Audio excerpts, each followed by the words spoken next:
అందరికీ జై భీమ్. నేను Rajesh Mahasena. Welcome to Mahasena media. ఈ ఆంధ్ర తెలంగాణలో ఉన్న క్రైస్తవ సమాజం ఎంతమంది అయితే ఉన్నారో అంతమందికి కూడా నేను చేసే రిక్వెస్ట్ ఒకటే, ప్రవీణ్ గారిని కానీ ప్రవీణ్ గారి ఫ్యామిలీని కానీ దయచేసి ఎవరూ తప్పు పట్టొద్దండి. మీకు చేతులు జోడించి నేను రిక్వెస్ట్ చేస్తున్నాను. ఎందుకంటే ప్రవీణ్ గారు ఎప్పుడు ఎక్కడ కూడా నేను ఇలా సో అని కానీ లేకపోతే పలానా కూడా ఇలా చేసాడని కానీ, అంటే ఒకవేళ మతాల మధ్యలో డిబేట్లు ఏమైనా జరిగి ఉంటాయి తప్ప ఆయన ఎప్పుడూ ఎక్కడ మాట్లాడలేదు. ఇంకో విషయం ఏంటంటే, ముఖ్యమైన పాయింట్ గమనించాలి, ఈయన చనిపోయిన తర్వాత వాళ్ళ కుటుంబం బయటకు వచ్చి పలానా వాడు చంపేశాడు, వాడు చంపేశాడు, వీడు చంపేశాడని ఎక్కడ ఎవరి మీద ఏ ఆరోపణలు చేయలేదండి. వాళ్ళు ఏ ఆరోపణలు చేయలేదు. వాళ్ళు ఇంకా చెప్పాలంటే మాకు పోస్ట్మార్టం కూడా అవసరం లేదండి, ఆ బాడీని అలా పోస్ట్మార్టం చేయడం కూడా మాకు ఇష్టం లేదు, దయచేసి మాకు ఇచ్చేయండి అని వాళ్ళు చాలా కామ్గా అడిగారు. అడిగినా కూడా కొద్దిమంది తమ స్వార్థ ప్రయోజనాల కోసం ఈరోజున ప్రవీణ్ గారి కుటుంబాన్ని కూడా చాలా దారుణంగా కించపరిచే విధంగా చేస్తారండి.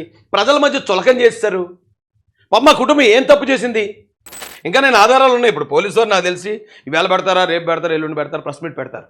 ఆ ప్రెస్ మీట్లో ఈ సీసీ ఫుటేజ్లన్నీ ఆయన హైదరాబాద్ నుంచి ఎక్కడెక్కడ ఆగారు, ఏమేమి పర్చేజ్ చేశారు, దానికి ఎక్కడెక్కడ ఫోన్పే చేశారు, ఆ ఫోన్పే డీటెయిల్స్ ఏంటి, ఆయన ఎక్కడ పెట్రోల్ కొట్టించారు, ఎక్కడ కూర్చున్నారు, ఎక్కడ పడుకున్నారు, ఎక్కడ పడిపోయారు, ఇవన్నీ వివరాలతో పాటు పోస్ట్ మార్టం రిపోర్ట్లో ఏమొచ్చిందో కూడా చెప్తారు. ఎందుకంటే ఇప్పుడు దాకా పోస్ట్ మార్టానికి వెళ్ళిన పెద్దలు ఎవరు ఇప్పటిదాకా నోరు విప్పలేదు. పాయింట్ నోట్ చేసుకోండి.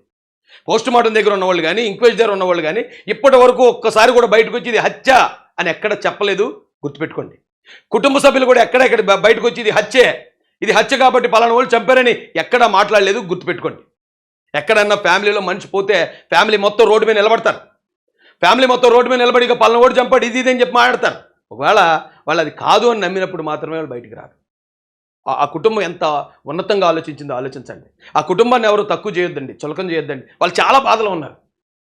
అలాగే ప్రవీణ్ గారు చనిపోవటం, ఆయన బ్రతుకున్నంత కాలంలో నాకు తెలిసినంతవరకు ఆయన మంచి చేశాడు తప్ప ఎవరిని నాశనం చేయడం, ఎవరినో దోచుకోవటము, ముఖ్యంగా డబ్బుల కోసం అతను మతాన్ని దేవుడిని వాడుకోలేదు.